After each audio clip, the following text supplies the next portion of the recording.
Hey everybody, Scout Crafty here again. It's Wednesday and you have survived. You're surviving, you're flourishing, you're doing well. I guess, I hope we're kind of close to the peak of the insanity.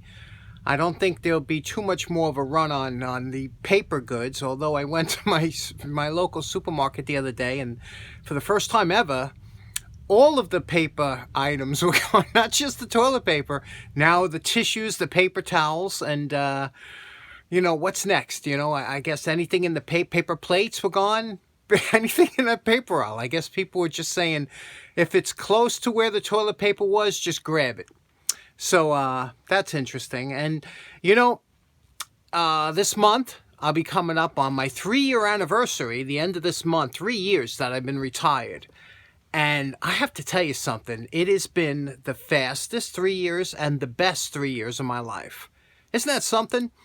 And the funny thing is, my girlfriend's always saying if she could go back to her prime and, in the 80s, she loved the 80s, and if she could go back there, she would in a minute. And me, you couldn't drag me back there. That would be my last wish. I would never want to go back in time. I mean, it was tough getting to this point. I don't want to go through that again. And the one thing I miss, though, about work, I miss the camaraderie with the guys I used to work with. We used to have a lot of fun. And you know something? When you work in a blue-collar job, there's a lot of humor, a lot of good humor that goes around it. And I really appreciate it. I was always a kind of a class clown to begin with. But when at work, forget it. Every day, we had a laugh. We had a goof. We had practical jokes. I mean, that's what made going to work fun. Otherwise, if you just go to work, what fun is that? You got to have a good time. And when I started working there, all the old timers, boy, they were great jokers there. I mean, I could tell you stories that you would make your hair crawl with the things that went on. But it was good times. And in following the footsteps of my dad, who was a big time joker. And some of you, out there, I read some of your comments. Funny stuff, like Tom from Rhode Island the other day. Tom said that, with this whole coronavirus thing going on, he said he used to cough to cover a fart, and he says now he farts to cover a cough. So I thought that was pretty poignant. And then there was Billy from Washington. Billy wrote me and he says, I found my first gray pubic hair today. He said, normally it wouldn't bother me, but it was in my Big Mac. So we have some funny guys out there, and I do appreciate the humor. Keep it coming. That's what we can all use it. And in getting with that theme, today we got a couple of things to do today. I'm going to mosh it up a little bit. Wanted to talk first about some of the tools that we were using. A good conversation came up about things popping out on the Dake and the grinder. So let's get to that right away. Okay, we're back at the Dake, or revisit, and just a quick instructional video on this. Now, a lot of people get nervous when I use the Dake, and rightly so. They're thinking, wow, you're using a lot of stored energy there, and you should have some kind of shield. This thing could explode, it could shoot out. And it can, but let me show you why this, I feel, is one of the safer tools in the shop if you just understand how the pressure works. As a quick demo, I'm going to take this round piece of wood between my thumb and forefinger. I'm going to put a lot of pressure down.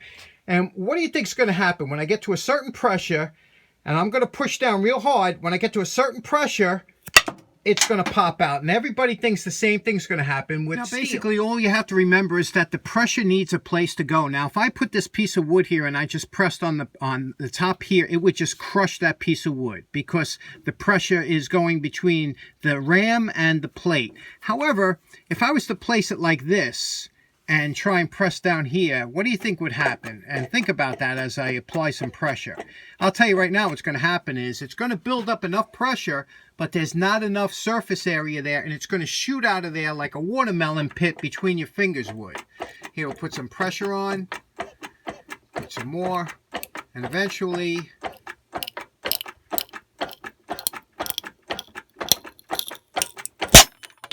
See that? That's what happened. That's it shot out of there because it just split open. There was all that built up energy. So that you always got to be careful of when you're doing, even same thing could happen in metal. Here's a piece of heavy steel tubing. And if I was to take this and put it under the ram here and start building up pressure, that's where it starts to get dangerous, because now there's nowhere for this pressure to go. As I start pumping it down, this is just building up extreme pressure. It can't shoot out or it's going to explode.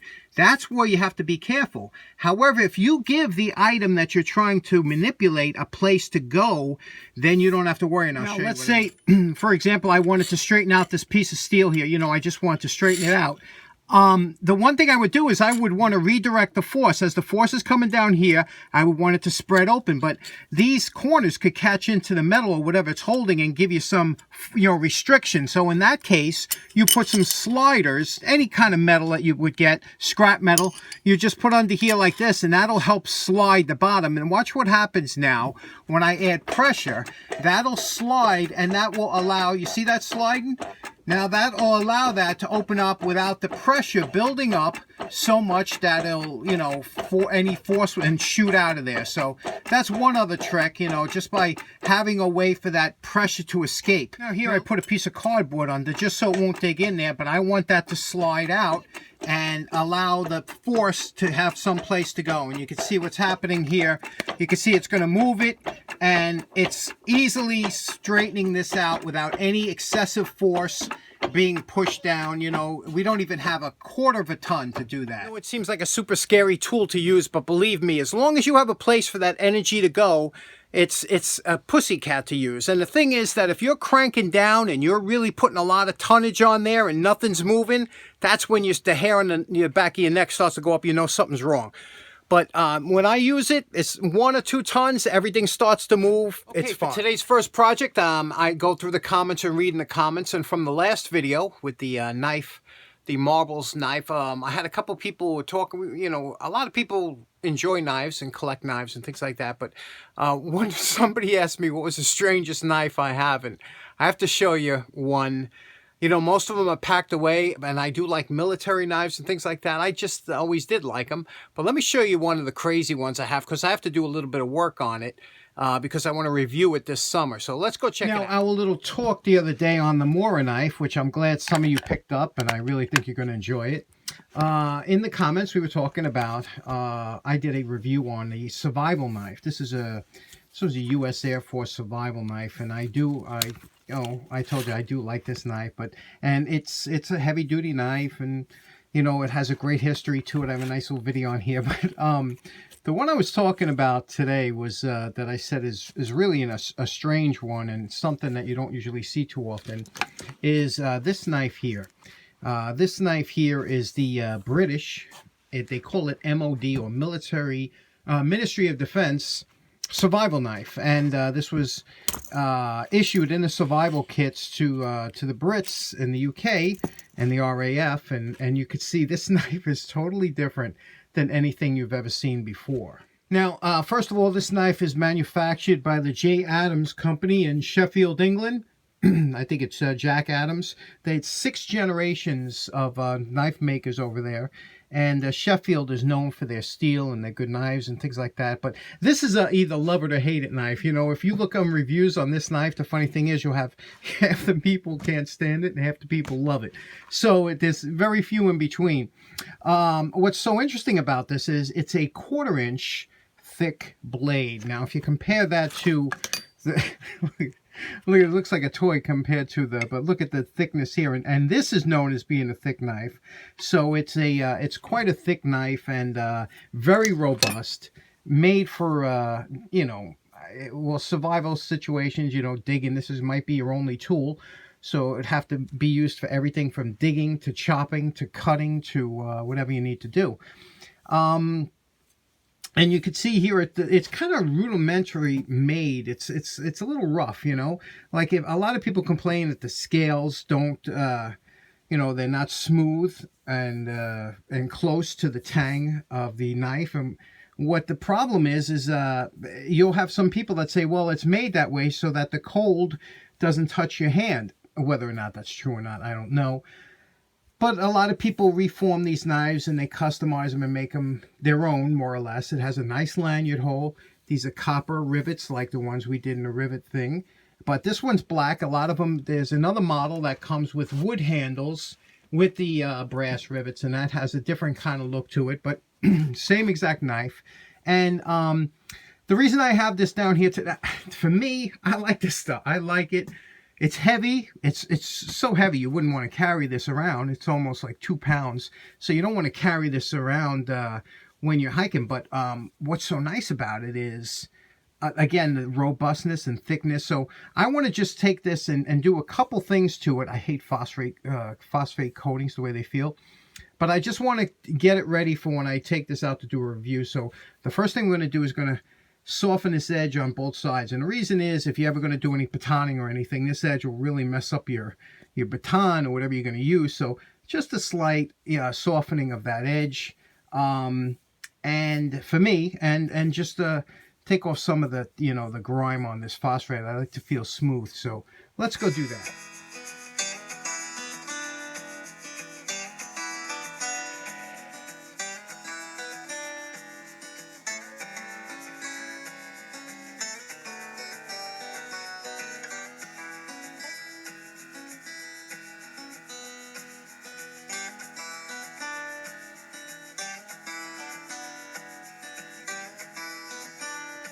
Okay, that took all of about 15 minutes, and you could see here what we did with the blade. Now you see there's a little bit of a sheen to it. You see we took off that that black oxide upper coating, which is, it's just horrible feeling, and now it's so nice and smooth. It'll work better. Also, if you look here at the blade, you see we just took the very 32nd of an edge on here, just softened the edge a little bit. You can see on both sides. So now when you got to do any kind of work, if you got to hold the blade, if you want to push down and cut something, you don't ever have to worry about this cutting your hands, especially in the cold weather or anything like that. So that's imperative on all my knives. And then again, it's a much smoother finish now. This is the sheath that it comes with. It's kind of an embarrassment of a sheath, everybody hates it, but you can see here how this works. And I'll tell you one of the bad things about it. You see when they put the keeper up here like this, if you turn this upside down, the blade can come up here and expose a sharp edge to you. So a lot of times they like to have something that clips down here to keep it secure in the sheath. But again, I don't, I make my own sheaths. As far as the cutting, the edge from the factory, this is what the edge looks like from the factory. Now, this is cardboard, mind you, but you can see that it's not a sharp edge at all, and that's what a lot of people complain with. They say it's not a sharp edge, but let me show you how easy it is to quickly touch up this edge just to get it to something you want to work with.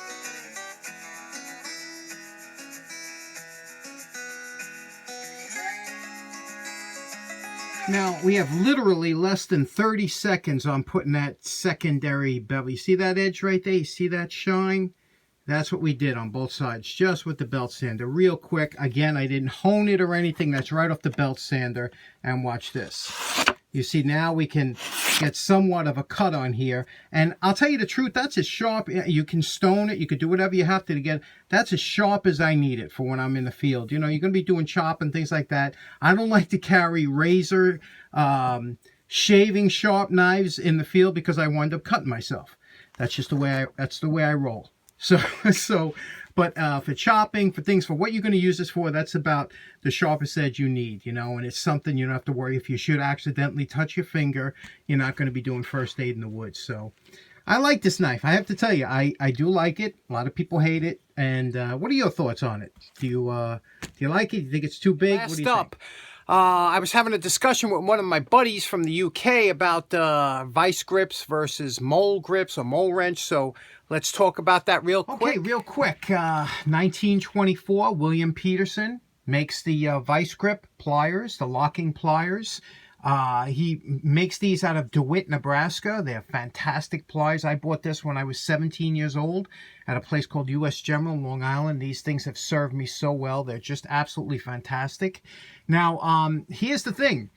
About in 1955, a gentleman by the name of Thomas Coughtry invents what's called the mole wrench. Now, this is a Craftsman version of the mole wrench, and you can see the difference. What the difference is the release. Now, the Peterson releases were inside. You had to squeeze it either this way to open it, or if you were good enough, you could do it with your finger like that and open it that way. Whereas the mole wrench design from Mr. Coughtry was designed that you could squeeze it like this to release, you see?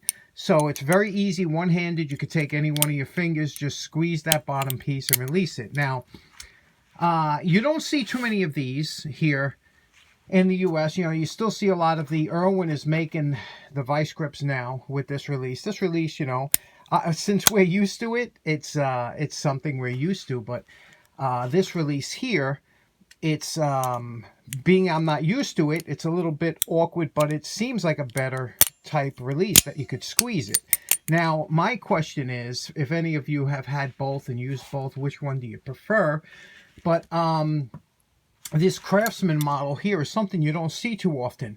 Craftsman was making a lot of vice grips back in the 70s, 80s, and they were like kind of tinny, you know, when you close them, it made that boing noise, you know, it was, the metal wasn't that, but this one here was an early one from the 50s, and you can see the metal is much stronger, and it's a much more durable pliers, and this is in service, that's why it's not polished out or anything, but just a question, which one do you prefer? And I don't see too many. We never see the original mole wrenches or mole grips here in the U.S. We never see them. So I want to know if my buddies in the U.K., if you have them floating around a lot, or if they're, you know, they're off-branded, because everybody makes locking pliers now, and there's so many different variations.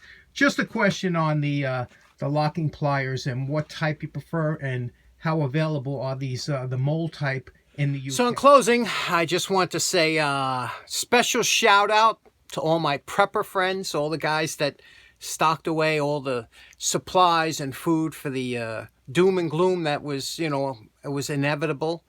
And what's so great is now when you look at the spouse, you know, the wife or the husband, who always thought you were crazy for storing all this stuff away and giving you a lot of grief, and now you can just sit there and say, you see, what I told you. But so this is your time to shine. I hope you enjoy it. And thanks very much for tuning in. Hope you have a nice day. Take care now. Bye-bye.